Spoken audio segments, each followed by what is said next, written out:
हरिओम. आपल्या भगवद्गीतेच्या साप्ताहिक अभ्यास वर्गामध्ये सगळ्यांचं स्वागत. आपण नेहमीप्रमाणे प्रथम प्रार्थनेने सुरुवात करूया. नारायणं नमस्कृत्य नरं चैव नरोत्तमं देवीं सरस्वतीं व्यासं ततो जयमुदीरये. वसुदेवसुतं देवं कंसचाणूरमर्दनं देवकी परमानन्दं कृष्णं वन्दे जगद्गुरुं. मूकं करोति वाचालं पङ्गुं लङ्घयते गिरिं यत्कृपातमहं वन्दे परमानन्दमाधवम्. परमानंद माधवम. हरिओम. हरिओम. आपण चौथा अध्याय आणि 28वा श्लोक आपण बघत होतो मागच्या वेळेला. तर त्याच्यातलं गीताईचा श्लोक म्हणून आपण पुढे जाऊ. श्लोक गीतेचा आणि गीताईचा दोन्ही म्हणून म्हणणार का संजना? कमी म्हणू? याचा म्हणू गीतेचा. हा. द्रव्य यज्ञस्तपो यज्ञ योग यज्ञस्तथा परे स्वाध्याय यज्ञान यज्ञाश्च यतयः संशित व्रताः. द्रव्ये जपे तपे योगे चिंतनी वा अशा परी संयमी यजिती यज्ञ व्रते प्रखर राखुनी. आपण द्रव्य यज्ञ आणि तपोयज्ञ या दोन यज्ञांच्या बद्दल बोललोय. आता आपल्याला उरलेल्या यज्ञांची माहिती घ्यायची आहे. त्याच्यातलं सुरुवात करूयात योग यज्ञापासून. तर योग यज्ञ म्हणजे काय याच्यावर चिन्मयानंद म्हणतात की आपल्यातल्या कनिष्ठ किंवा कमी दर्जाच्या हीन वृत्तीला सुधारून दिव्य जीवनाच्या उच्च स्तरावर आणण्यासाठी प्रयत्न करणं म्हणजे योगयज्ञ. आता हे प्रयत्न कशा स्वरूपाचे असतात तर ते मुख्यत्वे करून दोन प्रकारांनी करता येतात. एक आपल्याला सगळ्यांना सुपरिचित असा अष्टांग योग आणि दुसरा आहे तो हठयोग. अष्टांग योग आपल्याला माहिती आहेत, 8 अंग त्याची माहिती आहे, ती मी आता पुन्हा रिपीट करत नाही. पण हठयोग हा भागही अगदी मी गरजे पुरेसा थोडक्यात सांगणार आहे, कारण तो खूप क्लिष्ट आहे. आता या हठ योग या शब्दामध्ये हठ या शब्दाने हट्टानी केला जाणारा योग म्हणजे त्याच्यामध्ये खूप प्रयत्न आहेत.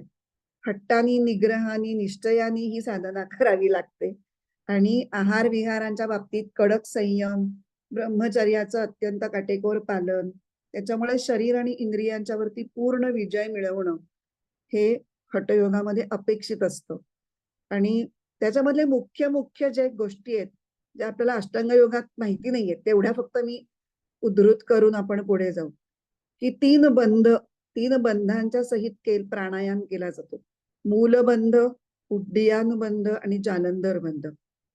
त्याच्यानंतर षटचक्र किंवा ऍक्च्युली 7 चक्र, मूलाधार चक्र, स्वाधिष्ठान चक्र, मणिपूर चक्र, अनाहत चक्र, विशुद्ध चक्र, आज्ञा चक्र आणि सहस्रार ही 7 चक्र. म्हणजे चक्रामधली ऊर्जा संतुलित करणं वेगवेगळ्या पद्धतीने.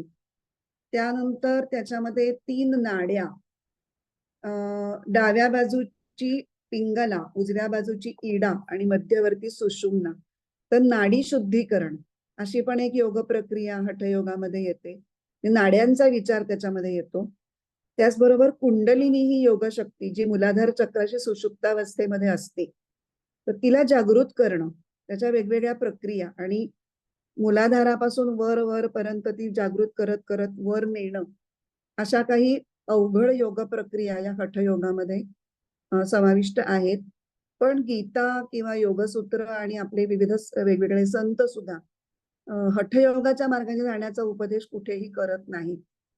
संसारी गृहस्थाश्रमी जी माणसं आहेत त्यांना संसारिक कर्तव्य पार पाडत असताना साधना करायची आहे तर अशा व्यक्तींसाठी अष्टांग योग मार्ग हाच अत्यंत सोयीस्कर मार्ग आहे.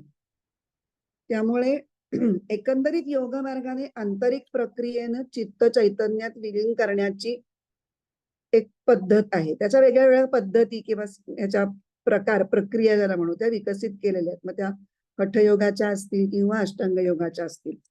तर म्हणून पातंजली योग दर्शनाचं जे मूळ तत्व, सुरुवातीच त्यांचं जे सूत्र आहे, योगश चित्तवृत्ती निरोध, त्याच्यावर सगळं पातंजली योग दर्शन हे उभारलेलं आहे असं आपण म्हणू शकतो.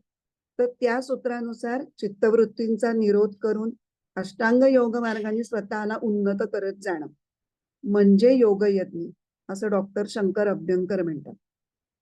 आणि स्वामी रामसुखदासांनी मात्र थोडा वेगळा विचार आपल्यासमोर मांडलाय आणि तोही चांगला आहे. ते म्हणतात की योगयज्ञ म्हणजे अंतःकरणाच्या समत्वासाठी केले जाणारे प्रयत्न. दुसऱ्या अध्यायामध्ये जो आपण श्लोक म्हणतो की नाही, समसिद्ध अवसिद्ध उचक सिद्ध सिद्ध्यो समोभूत्वा, सिद्ध सिद्ध्यो समोभूत्वा समत्वम योग उच्यते. त्याला बेस धरून जर आपण विचार केला तर कुठलीही सिद्धी किंवा असिद्धी, म्हणजे यश किंवा अपयश, कार्य पूर्ण होणं ते अपूर्ण राहणं, आपण केलेल्या कर्माचं फळ मिळणं न मिळणं, मान अपमान, स्तुती निंदा, आणखीन काय बनवू असतात, वेगळी वेगळी अनुकूल किंवा प्रतिकूल परिस्थिती कुठलीही आली तरी अशा प्रसंगामध्ये चित्ताचं समत्व न ढळणं म्हणजे अंतःकरणामध्ये हर्ष, शोक, क्रोध, चलविचल न होणं, रागद्वेष, कुठल्याही प्रकारची अँझायटी, सुख दुःख हे कुठलेही मानसिक विकार हे उत्पन्न न होणं, नकारात्मक विकार उत्पन्न न होणं, नकारात्मक आणि सकारात्मक सुद्धा. म्हणजे खूप चांगलं झालं तर खूप एकदम आनंदाने नाचायला वगैरे लागला तर हे चित्ताचे समत्व दाखवणारं वर्तन नाहीये.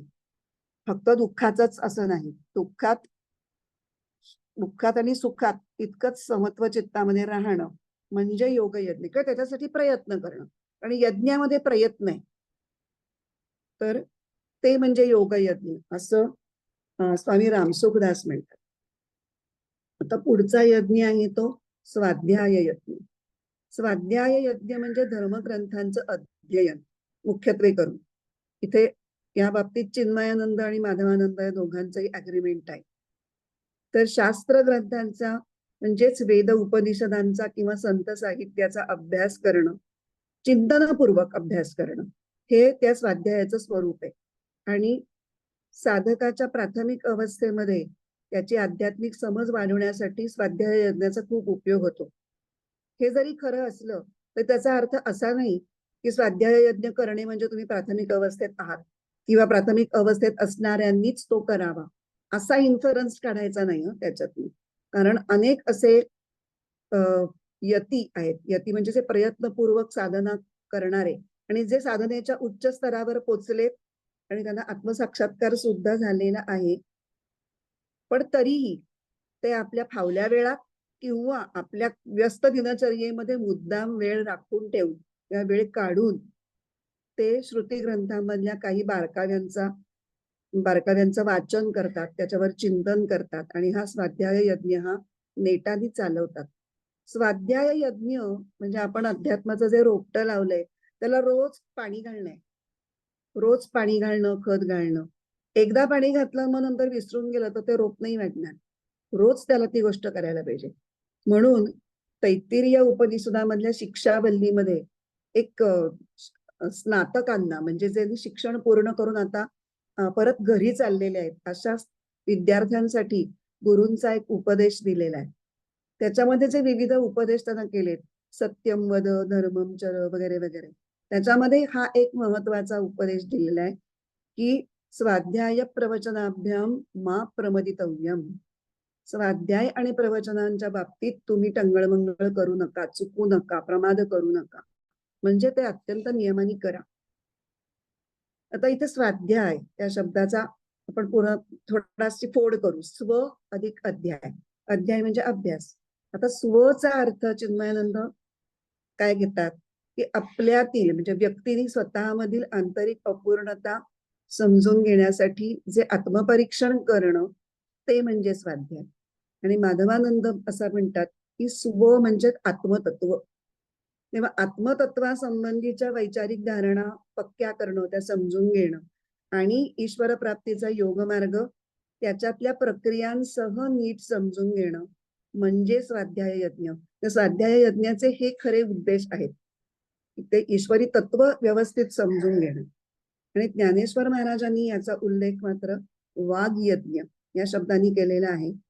तर त्यांची आता आपण इथे म्हटलंय की आपण यावेळेला ज्ञानेश्वरी आधीच वाचून घेतली आणि आता जशी गरज पडेल तसं तशी आपण एक ओवी इथे संदर्भाला घेणार आहे.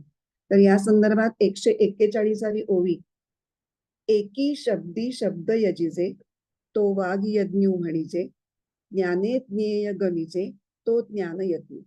आता या ओवीमध्ये 2 यज्ञांचा उल्लेख आहे. पूर्वार्धामध्ये वाघ यज्ञ म्हणजे स्वाध्याय यज्ञाचा उल्लेख आहे आणि उत्तरार्धामध्ये ज्ञान यज्ञाचा उल्लेख आहे. त्यामुळे आता आपला विषय स्वाध्याय यज्ञ चाललेला असल्यामुळे आपण आता फक्त पूर्वार्धाकडे लक्ष द्यायचंय. एकी शब्दी शब्द यजिजे तो वाघ यज्ञू म्हणीचे. शब्दी शब्द यजिजे म्हणजे शब्दात शब्दाचं हवन करणं. म्हणजे काय? तर अभ्यास जेव्हा आपण करतो तेव्हा आधी आपण ग्रंथामध्ये शब्द वाचतो आणि ते शब्द वाचून त्याचा अर्थ समजून घ्यायला लागतो. पहिलं आपण शब्द वाचल्या वाचल्या आपल्याला जो कळतो तो असतो वाच्यार्थ, शब्दाचा शाब्दिक अर्थ. पण शास्त्रीय ग्रंथांमध्ये त्या शब्दार्थाच्या पलीकडे सुद्धा पुष्कळ जाण्याची गरज भासते. तेव्हा त्यात लपलेला जो अर्थ असतो त्याला आयदर गर्भितार्थ म्हणतात किंवा लक्षार्थ असं म्हणतात. एक उदाहरण घेऊ. जे महावाक्य आहे तत्त्वमसि, तत्त्वम असि, शब्दार्थ काय झाला?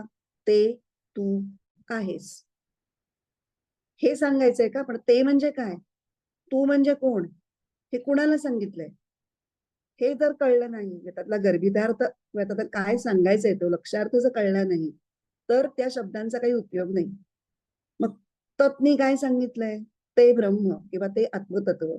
तू जीवाला उद्देशून आहे आणि असी हे जीव आणि ब्रह्म यांचं ऐक्यत्व दाखवण्यासाठी असी हे पद वापरलेलं आहे. तर प्रत्येक पदाचा एक वेगळा लक्षार्थ पण आहे आणि तो लक्षार्थ जेव्हा आपल्या बुद्धीत प्रकट होतो मग आपण ते शब्द विसरतो आणि फक्त जो आपल्याला स्पष्ट झालाय अर्थ, विशेष अर्थ आपल्या चिंतनातून जो बाहेर पडलेला आहे तो राहतो.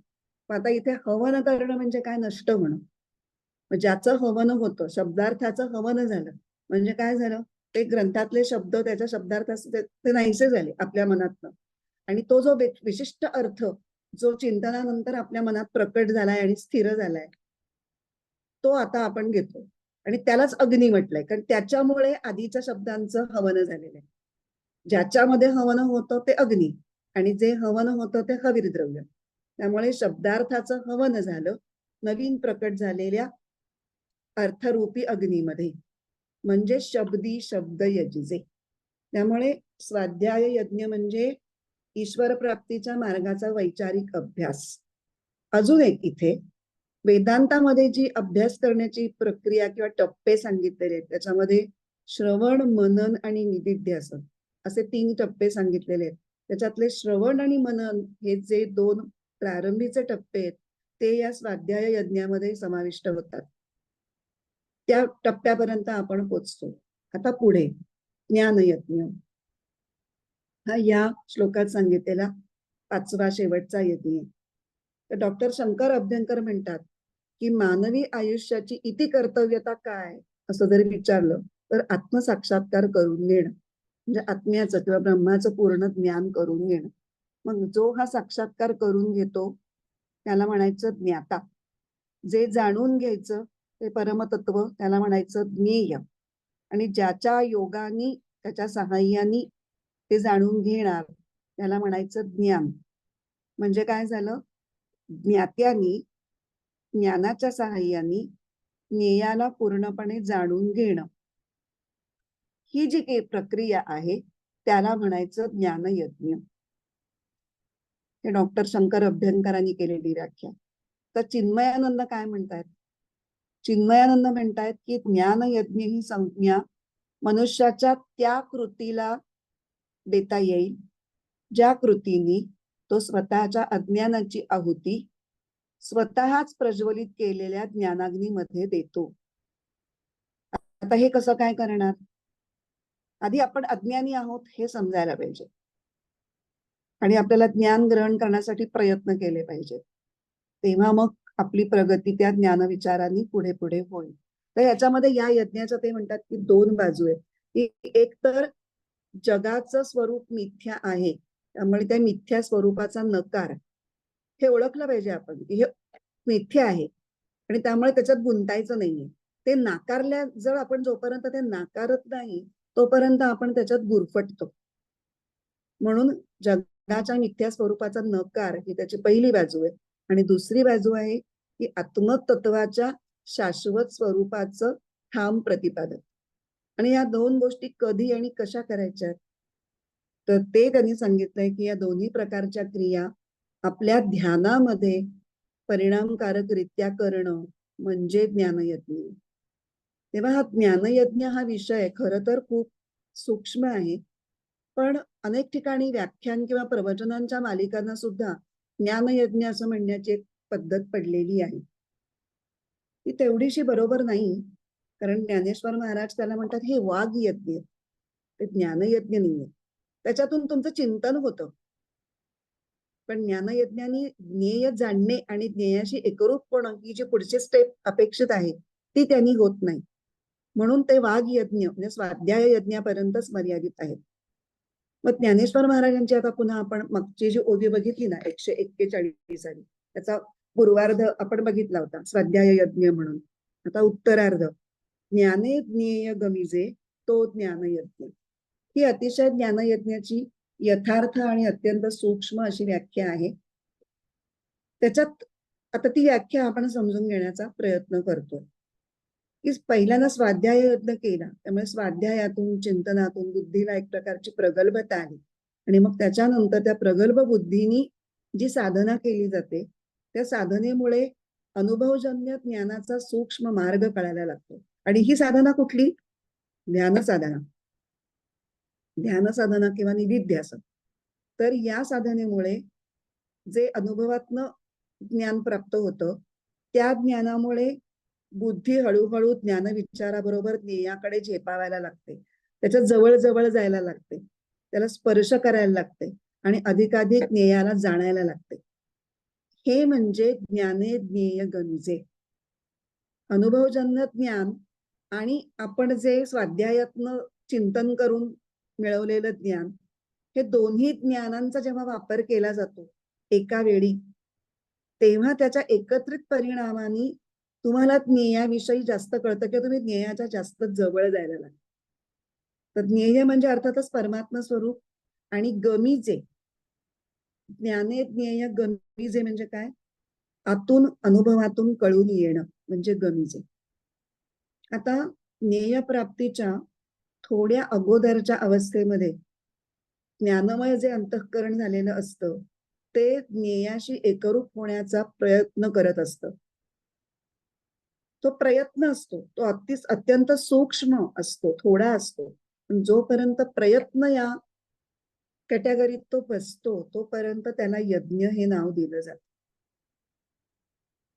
फक्त ज्ञान विचारांनी ज्ञेयाशी चटकन तदाकार होणं असं जर घडत असेल तर याचा अर्थ असा समजायचा की तुम्ही झाडाच्या इतक्या उंच फांदीवर आता चढलेला आहात की तिथे फक्त हात वर केला की लागलीच ते ज्ञेयाचं फळ तुमच्या हाताला लागणार आहे. पण तिथपर्यंत कसं आलात हे पण महत्वाचं आहे ना. त्या उंच फांदीपर्यंत येण्यासाठी इतक्या वरपर्यंत तुम्ही योग मार्गाने चढत आलेलं असणं हे खूप गरजेचं आहे. योग्य साधना केलेली नाही, नुसता ज्ञानविचार आहे, खूप वाचन झालंय, खूप चिंतन झालंय, तर आणि ज्ञेयाशी एकरूप होण्याचा प्रयत्न केला तर ते करणं म्हणजे ते म्हणतात की जमिनीवरच उभं राहिलाय आणि झाडाच्या एकदम शेंड्याला जे फळं लागलेलं आहे इथपर्यंत पोहोचण्यासाठी तुम्ही कल्पनेच्या भराऱ्या मारताय, ते नाही हाताला येणार. योग मार्गाने तुम्हाला त्यावरच्या उंच फांदीपर्यंत आधी चढलं पाहिजे. मी योग्य साधना निधिध्यासनाची जोड त्याला दिली पाहिजे, नुसत्या श्रवण आणि मननाने भागणार नाही. त्यामुळे साधनारहित व्यक्तीचा विचार हा त्याच्या चित्ताला ज्ञेयापर्यंत पोचवू शकत नाही. तेच साधनेतून योगामध्ये परिपूर्णता ज्या व्यक्तीला आलेली आहे त्या व्यक्तीचा ज्ञान विचार मात्र अगोदर केलेल्या साधनेच्या बळामुळे त्याला ज्ञेयापर्यंत पोहोचवतो आणि इथं तो ज्ञानयज्ञ सफल होतो, त्याला फळ मिळतं, कारण तो तदाकार होतो ज्ञेयाशी. आता परत थोडस याचाच विषय, विचार आणि चिंतन प्रक्रियेला आपण काय विचारधारणा घेतली की मी चैतन्य स्वरूप आहे, मी शरीरापासून निराळा आहे, अलिप्त आहे आणि विश्वातलं चैतन्य आणि माझं स्वरूप हे एकच आहे. हा विचार आणि चिंतन प्रक्रिया आपण करतो आहोत. आणि त्याचबरोबर योगात चित्त चैतन्यात विलीन होऊन जाण्याची प्रक्रिया सुद्धा आपण समजून घेतलीये आणि ती आपण करतोय, म्हणजे ध्यान, निदिध्यासन. इथे श्रवण मनन निदिध्यासन हे जेव्हा एकत्र येतं तेव्हा त्याचा संयुक्त परिणाम होऊन चित्त हे ज्ञानमय अवस्थेमध्ये जातं आणि या अवस्थेमध्ये ते एखाद्या ज्वालाग्राही पदार्थासारखं असतं. चटकन ते पेट घेऊ शकतं. तर ते पेट घेणं म्हणजे काय आहे, तर थोडासा ज्ञानविचाराची एखादी ठिणगी पडली की चटकन ते तद्रूप होऊ शकतं.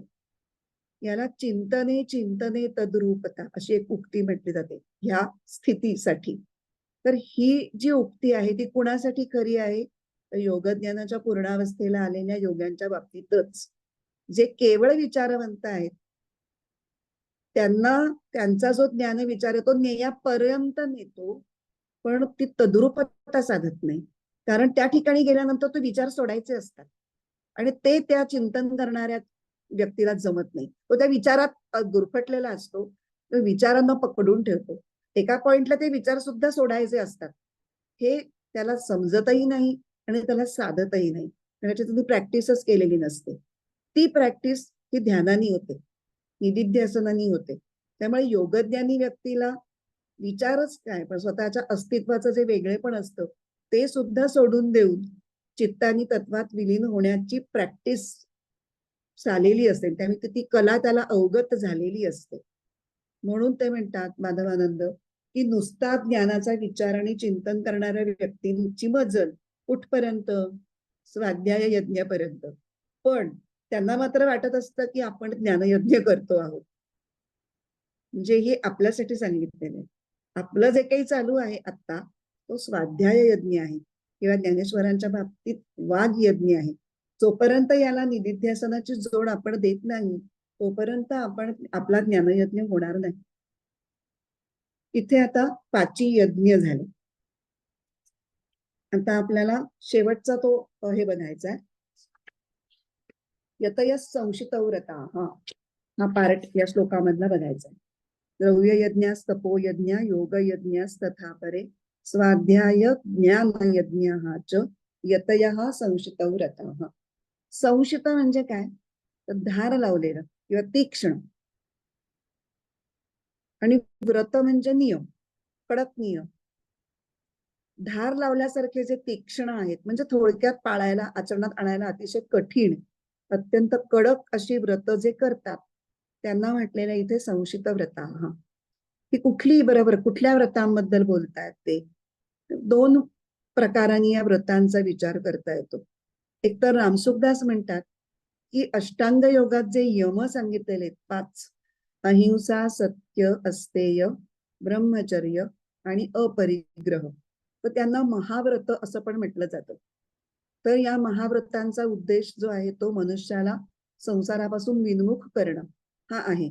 आणि या व्रतांचं कसोशीने जे पालन करू इच्छितात किंवा करण्याचा प्रयत्न करतात त्यांच्यासाठी पण संशित व्रता हा शब्द वापरला जातो.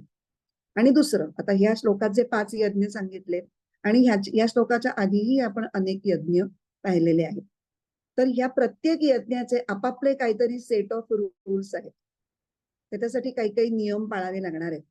तर ते जी त्याला पण व्रत म्हणता येईल.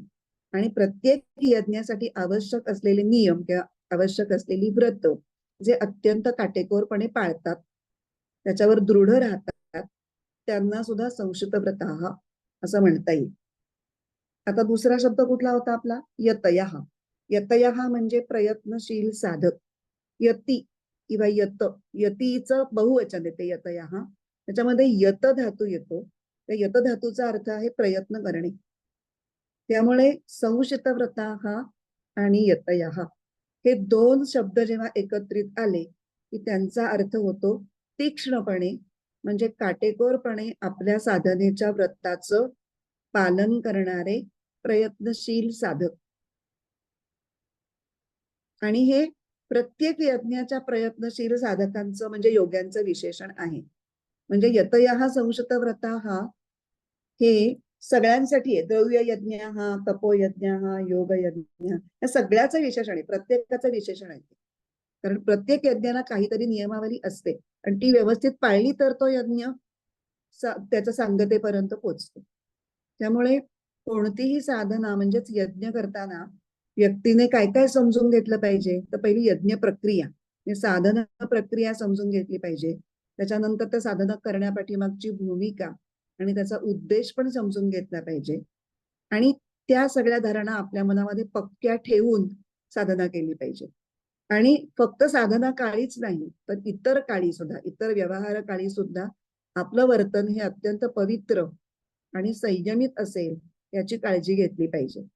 म्हणजे ईश्वर प्राप्तीचा हेतू हा कधीच विसरायचा नाही. फक्त साधनेच्या वेळी लक्षात ठेवलं आणि नंतर कसंही वागलं, नंतर ते विसरून गेलं तर ते चालणार नाहीये. साधनेच्या काळात आणि व्यवहार काळात जनरल व्यवहार करताना सुद्धा सतत आपल्याला ईश्वर प्राप्तीच करायची आहे, तेच आपलं महत्वाचं लक्ष आहे, हे सतत लक्षात ठेवणं हे यतयः संशत व्रताः या शब्दांनी लक्षात आणून देण्यात किंवा त्याच्याकडे निर्देश केलेला आहे की तुम्ही कायम यती व्हायचंय, कायम प्रयत्नशील, सतत प्रयत्नशील. आता यतयः संशत व्रताः या शब्दांचं एक्सप्लेनेशन ज्ञानेश्वरीच्या ज्या 2 ओव्यांमधून मिळतं त्या 142 आणि 143 या 2 ओव्या आपण आता बघूया. हे अर्जुना सकळ कुवाडे जे अनुष्ठिता अति साकडे परी जितेंद्रियांसी घडे योग्यता वशे. हे अर्जुना सकळ कुवाडे, कुवाडे म्हणजे कोड. ही सगळे जे यज्ञ आहेत ना ती कोडी आहेत. म्हणजे काय, कठीण आहेत, फार चटकन समजण्यासारखं नाहीये. जे अनुष्ठिता अति साकडे, ते तुम्ही आचरण करायला गेलात की त्यातलं काठिण्य तुम्हाला आणखीन जाणवेल.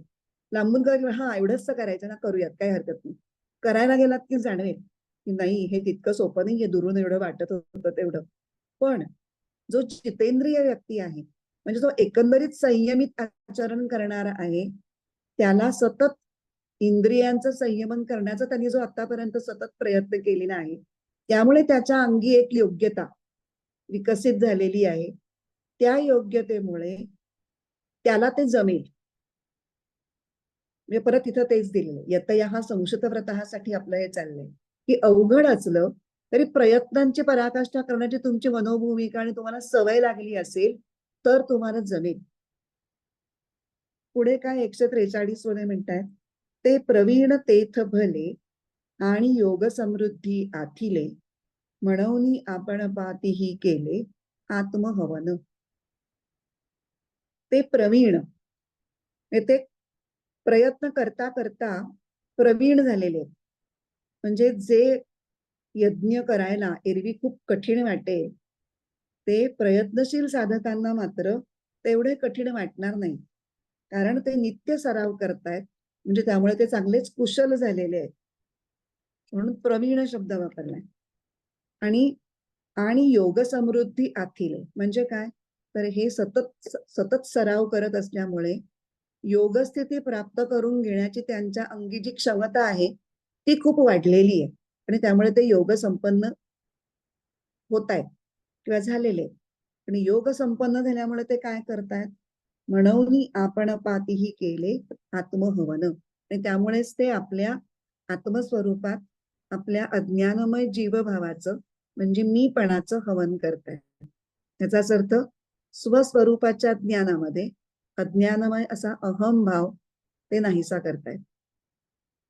ज्ञानेश्वर महाराजांनी या ओवीनी या एकूणच यज्ञ प्रकरणाचं जणू काही मूळ सूत्रच सांगितलेलं आहे की ह्या मार्गामध्ये सतत न कंटाळता प्रयत्न करणं हे कसं आवश्यक आहे.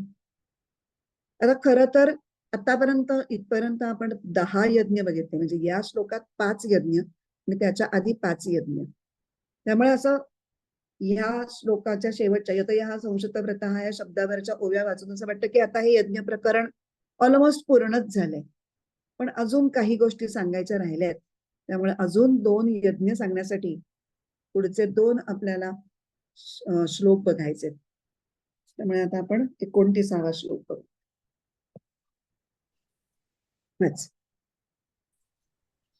अपाने जोगति प्राणं प्राणे पानं तथा परे प्राणापान गति रुद्ध्वा प्राणायाम परायणाः.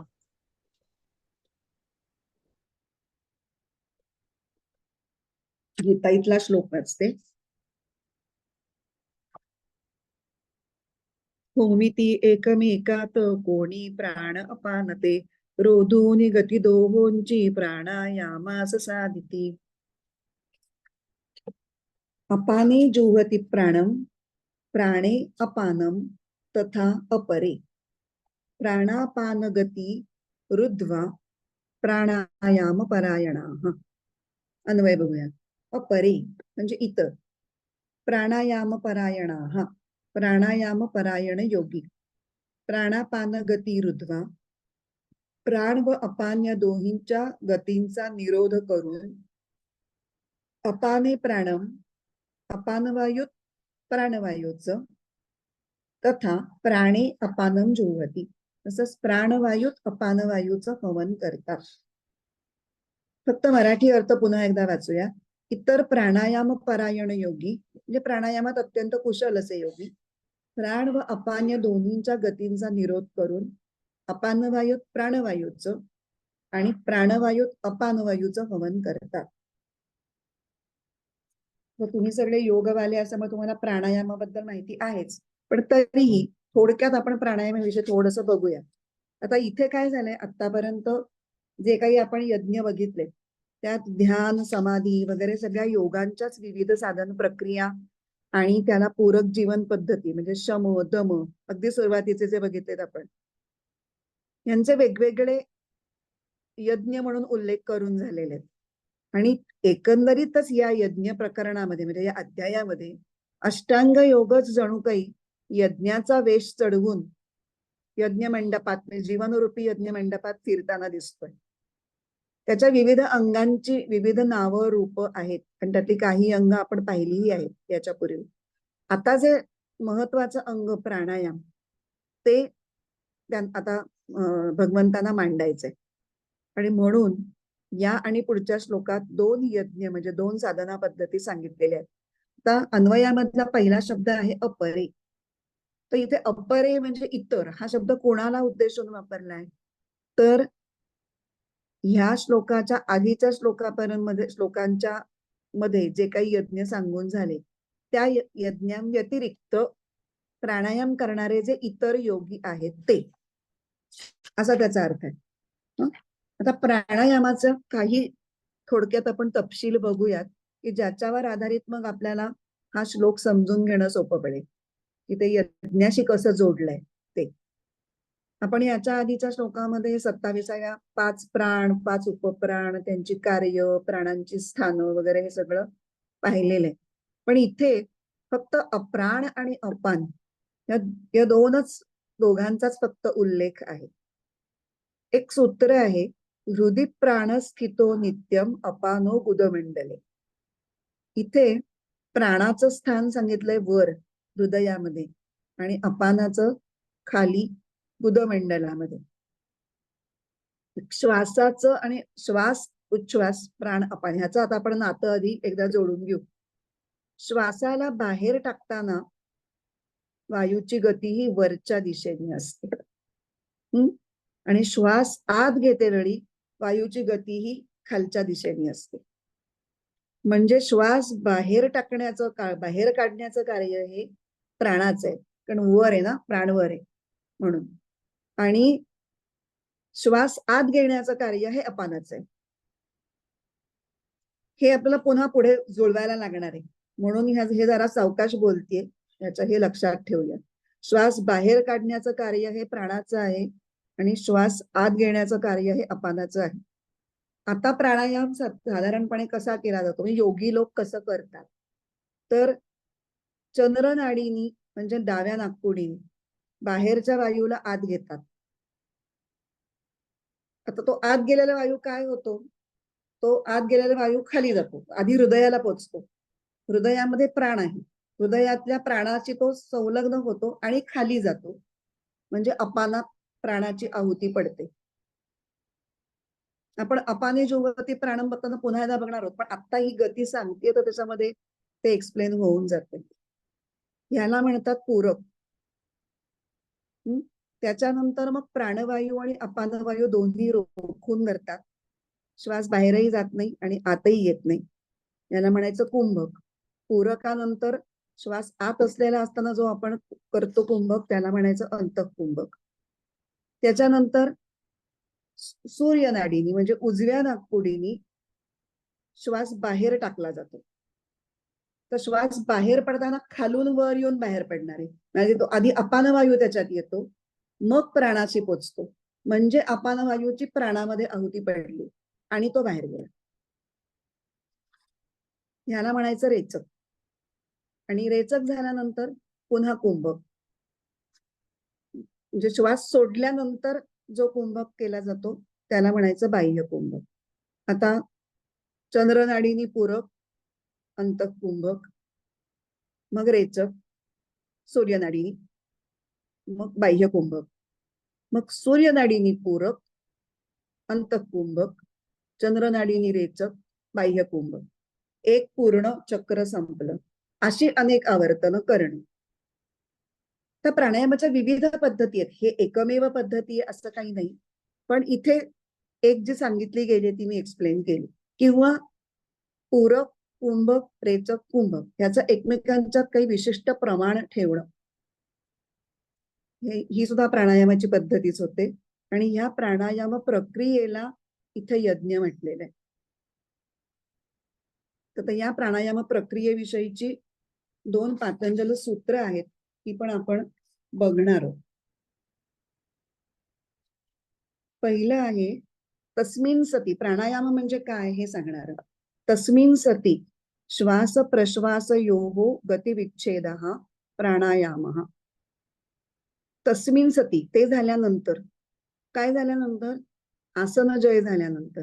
कारण की तो सगळे 8 अंगांची ती एक शिडी आहे ना, यम नियम आसन प्राणायाम प्रत्याहार धारणा ध्यान समाधी. त्यामुळे प्राणायामाचा नंबर, प्राणायामाची स्टेप आसनांच्या नंतर, आसन जमल्यानंतर प्राणायाम. मग आसन जय झाल्यानंतर श्वास आणि प्रश्वास यांच्या स्वाभाविक गतीचा विच्छेद म्हणजे तिचं नियंत्रण करणं म्हणजे प्राणायाम. आता पुढचं सूत्र. स तू बाह्याभ्यंतर स्तंभ वृत्तीर देश काल संख्याभिः परिदृष्टः दीर्घ सूक्ष्म.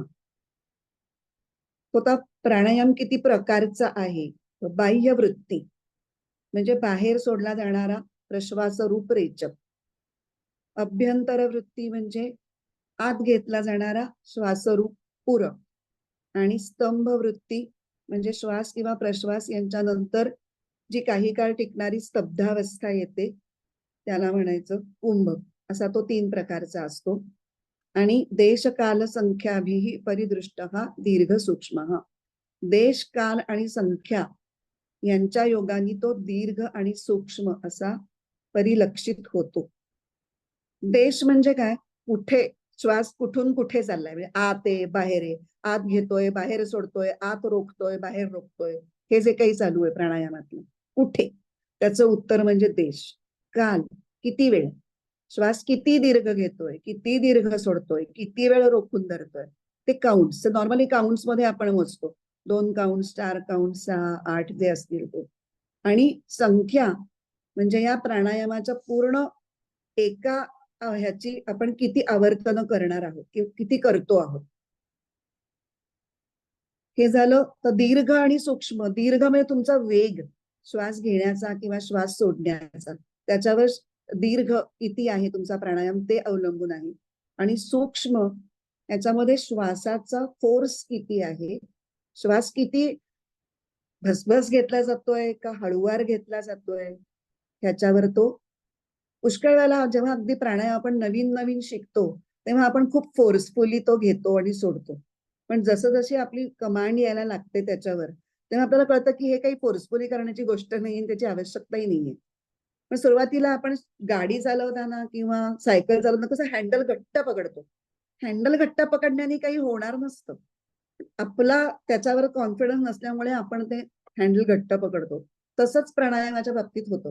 सुरुवातीला आपण असे खूप कॉन्शियस होऊन ते करत असल्यामुळे किंवा आपल्यालाही त्याचं लक्ष ठेवायला सोपं पडतं की जोरात श्वास घेतला, जोरात सोडला, त्याच्याकडे लक्षही राहतं. पण नंतर जसं जसं सराव वाढतो तसं तसे हळूवार श्वास घेऊन सुद्धा आपलं लक्ष राहायला लागतं. हे सगळं it's a matter of practice. त्यामुळे आता ही 2 सूत्र पाहिली आपण. आता आपल्याला ह्या लाईटमध्ये म्हणजे हे बेसिक आपण प्राणायामाचे कन्सेप्ट बघितले. त्या लाईटमध्ये आता अपाने जुह्वति प्राणम आणि प्राणे पानम तथा परे ह्याच्याकडे आपण बघू. आता एक एक चरण आपल्या नेहमीच्या स्टाईलमध्ये. अपाने जुह्वति प्राणम ह्याचा साधा अर्थ आत भरण्याची क्रिया, श्वास आत घेण्याची क्रिया म्हणजे पूरक प्राणायाम करणे.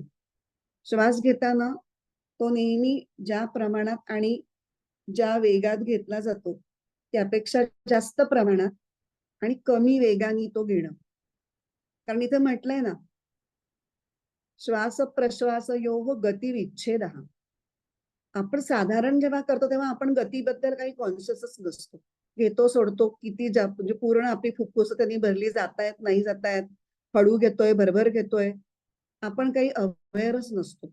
पण जो काही घेत असतो तो पुष्कळ वेळेला कमी प्रमाणात घेतो. ते त्यांनी पूर्ण आपली फुफ्फुसांमधल्या त्या हवेच्या पिशव्या त्या भरल्या जातील, जातच नाहीत, बहुतेक वेळेला जातच नाहीत त्या. खूप वरवर श्वास घेतो आपण. त्यामुळे प्राणायामाच्या वेळेला त्या वरवर श्वास घेण्याचे जे तोटे आहेत ते दूर करायचे आणि दीर्घ श्वास घेण्याचा फायदे मिळवायचे. मग दीर्घ श्वास घेण्याचे फायदे काय आहेत? तर श्वास शांतपणाने सावकाश आणि दीर्घ घेतल्यामुळे, तो जास्त खोल घेतल्यामुळे जास्त प्रमाणातही घेतो आणि जास्त सावकाश घेतो. त्यामुळे फुफ्फुसातल्या हवेच्या पिशव्या ह्या पूर्ण त्यांच्या जी काही क्षमता असते त्या क्षमते इतक्या त्या श्वासाने भरतात आणि त्याच्यामुळे प्राणवायू जास्त प्रमाणात रक्तात मिसळतो. त्यामुळे रक्ताचं अधिक शुद्धीकरण करतो तो प्राणवायू आणि त्याच्यामुळे अन्नाच्या कणांच्या ज्वलनातून पेशींच्या ठिकाणी ऊर्जेची निर्मिती पण जास्त होते. म्हणून प्राणायाम केल्यानंतर आपल्याला फ्रेश वाटतं. त्याचं ते कारण असतं आणि ह्याच्यातून फुफ्फुसांनाही व्यायाम होतो. पण पूर्ण श्वास घेतल्यामुळे पूर्ण क्षमतेने त्या प्रसरण पावतात फुफ्फुसामधल्या हवेच्या पिशव्या. हे तर फायदे आहेतच, पण श्वास दीर्घ घेताना आपले त्या प्रक्रियेकडे लक्ष असतं. आपण कसा श्वास दीर्घ घेतोय त्याच्यामुळे चित्तातल्या इतर वृत्ती ह्या आपोआप कमी व्हायला मदत होते. इथे उपदेश सारामधला एक श्लोक आठवतो बघा. चित्तवायवश्चित्क्रियायुता. चित्तातल्या वृत्ती आणि श्वास यांचं एक नातं आहे. जेव्हा आपण एक्साइटेड असतो, ऍजिटेटेड असतो, तेव्हाचा आपला श्वास हा खूप भरभर चाललेला असतो. खूप राग आलाय किंवा खूप दुःख झालंय आणि तेच आपण शांत असू तर त्यावेळेला आपला श्वास हा दीर्घ किंवा शांत असतो. आता पुढे प्राणे अपानम पहिला भाग झाला. अपाने जुह्वति प्राणम आणि ते का म्हटलं तेही सुद्धा आपण सांगितलं की आत श्वास गेला तो प्राणाला घेऊन खाली गेला म्हणून तो प्राण अपानात गेला, म्हणून अपाने जुह्वति प्राणम. आता प्राणे अपानम सोडायचा म्हणजे ही रेचक प्राणायामाचं थोडक्यात वर्णन आहे. बाहेर सोडण्याची क्रिया. आता रेचक प्राणायामात सुद्धा आपण जेव्हा एरवीचा पटकन सोडतो तसा न सोडता दीर्घ आणि शांतपणे सोडायचा आहे. आणि जेव्हा ही आपल्याला प्रक्रिया आपण कॉन्शियसली करायला लागतो आणि जेव्हा ते आपल्याला नीट जमायला लागतं किंवा लक्षपूर्वक करताना जाणवतं की श्वास पूर्ण सोडण्यासाठी आपलं पोट खूप आत ओढलं जाते आणि त्यावेळेला पूर्ण त्या पिशव्या मोकळ्या होत आहेत म्हणजे ह्याच्या फुफ्फुसांच्या, म्हणजे त्या आकुंचन पावतायत. जसं मगाशी श्वास घेताना त्या प्रसरण पावण्याचा व्यायाम त्यांना झाला फुफ्फुसांना, तसा आता श्वास सोडताना आकुंचन पावण्याचा सुद्धा व्यायाम फुफ्फुसांना होतोय आणि त्यामुळे रक्तातून फुफ्फुसांमध्ये जी काही द्रव्य आलेली आहेत ती जवळजवळ सर्व द्रव्य ही बाहेर टाकायला मदत होते. म्हणजे आधी आपण पूरक बघितला, आता रेचक बघितला.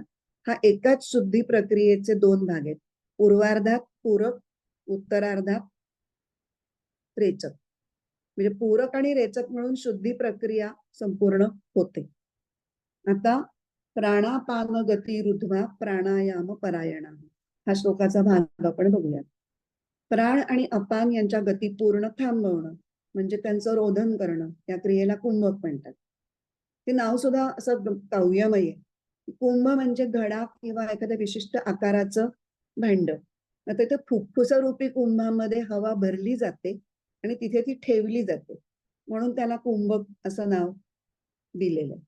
ते अंतःकुंभक आणि बाह्य कुंभक हे पण प्रकार आपण बघितले की श्वास आत घेतल्यानंतर त्यांचं परत बाहेर जाणं म्हणजे उच्छ्वास रोखून धरणं, म्हणजे प्राणाची गती कंट्रोल करणं. कारण श्वास बाहेर काढण्यासाठी प्राण कारणीभूत आहे असं आपण सुरुवातीलाच बघितलं. आता बाह्य कुंभकात काय करतो, उच्छ्वास केलेला आहे आणि श्वास परत आपण आत येऊ देत नाहीये, म्हणजे श्वास घेण्याची प्रक्रिया रोखली जाते. ते अपानाचं कार्य आहे, म्हणजे अपानाची गती रोखली जाते. म्हणजे प्राण आणि अपान यांच्या गती रोखणं म्हणजे अनुक्रमे रिस्पेक्टिव्हली अंतःकुंभक आणि बाह्य कुंभक. आता दीर्घ श्वास घेणं पूरक, दीर्घ श्वास सोडणं रेचक, ह्याच्यामध्ये प्राण आणि अपान यांच्या गती थोड्या कमी केलेल्या आणि कुंभकामध्ये मात्र त्या गती पूर्ण थांबवलेल्या. एरवी सुद्धा प्रत्येक श्वास घेतल्यानंतर उच्छ्वास सोडण्यापूर्वी क्षणभर श्वास आणि उच्छ्वास या दोन्ही क्रिया नसतात, असा एक क्षण असतोच. पण जेव्हा आपण तो दीर्घ श्वास घेतो तेव्हा तो स्वाभाविकच दीर्घ सोडलाही जातो आणि त्या दीर्घ श्वसनामध्ये आपोआपच तो स्तंभनाचा जो कालावधी आहे तो स्वाभाविक श्वसनापेक्षा थोडा जास्त असतो दीर्घ श्वसनामध्ये. आणि हा जो श्वासस्तंभनाचा काळ आहे कुंभकाचा, तो लक्षपूर्वक आणि प्रयत्नपूर्वक थोडा थोडा वाढवणं याला कुंभकाचा अभ्यास म्हणतात. पण तो फार काळजीपूर्वक आणि योग्य मार्गदर्शनाखालीच करणं गरजेचं आहे. पण तिथे जर घिसाडघाई केली तर काहीतरी वेगळेच विकार पण उद्भवू शकतात. त्यामुळे एकूण ह्या प्राणनियंत्रणाची जर सगळी आपण प्रक्रिया बघितली तर त्याच्यामध्ये योग साधक हा हळूहळू कुशल होत जातो. आणि विशेषतः पूरक आणि रेचकात काही धोका नसतो, पण कुंभक जे उत्तम करू शकतात त्यांची क्षमता ही खूपच वाढलेली असते. आणि म्हणून ज्यांना कुंभक उत्तम साधतो त्यांना विशेषतः प्राणायाम परायणा हा असं बिरुद लावलेलं आहे. आपण अनुलोम विलोम प्राणायाम करतो त्याच्यामध्ये कुंभकाचा काळ खूपच छोटा असतो, त्यामुळे तो सोपा आणि सहज करता येतो. जवळपास नसतोच, म्हणजे तो नॅचरलीच जो होतो तेवढाच, मुद्दाम तर आपण थोपवतच नाही. तर असे विविध प्रकारचे जे प्राणायाम जे आहेत ते शरीर स्वास्थ्य आणि मनाची एकाग्रता ह्याच्यासाठी खूप उपयुक्त आहेत. पण गीतेमध्ये जो सांगितलेला आहे प्राणायाम ध्यानाच्या वेळी करण्याचा, तो 5व्या अध्यायातला 27वा श्लोक आहे. त्याच्यामध्ये सांगितलंय प्राणापानौ समौ कृत्वा नासाभ्यंतर चारिणौ. श्लोक सगळा नको बघायला, त्याचा अर्थ एवढाच आहे की जेवढा श्वास तेवढा उच्छ्वास, एवढाच त्याचा अर्थ आहे. ध्यान करण्यापूर्वी प्राणायाम करून मग ध्यान केलं तर ते जास्त इफेक्टिव्ह होतं. कारण श्वास आणि चित्त ह्याचं एकमेकांची कनेक्शन असल्यामुळे श्वासामुळे आपोआपच चित्तवृत्तीचा निरोध ही प्रक्रिया ही चांगल्या पद्धतीने व्हायला सुरुवात झालेली असते आणि त्याचा फायदा मग पुढे ध्यानात घेता येतो. हे आपण उपदेश सारामध्ये सुद्धा बघितलं होतं. तर प्राणायामाचा अजून एक प्रकार आहे, तो पुढच्या श्लोकात सांगितलेला आहे, तो आपण पुढच्या वेळेला बघू. ह्याच्यावर फक्त 2च ओव्या आहेत, त्यामुळे तेवढ्या फक्त वाचू, म्हणजे हा श्लोक पूर्ण झाला असं होईल. 29वा. मग अपनाग्नीचेनी मुखे प्राणद्रव्ये देखी हवन केले एकी अभ्यास योगे. दुसरे कोणी दृढ निश्चयाने व सवयीने योग साधन करून अपानवायुरूपी अग्नीत प्राणवायुरूपी द्रव्याची आहुती देतात.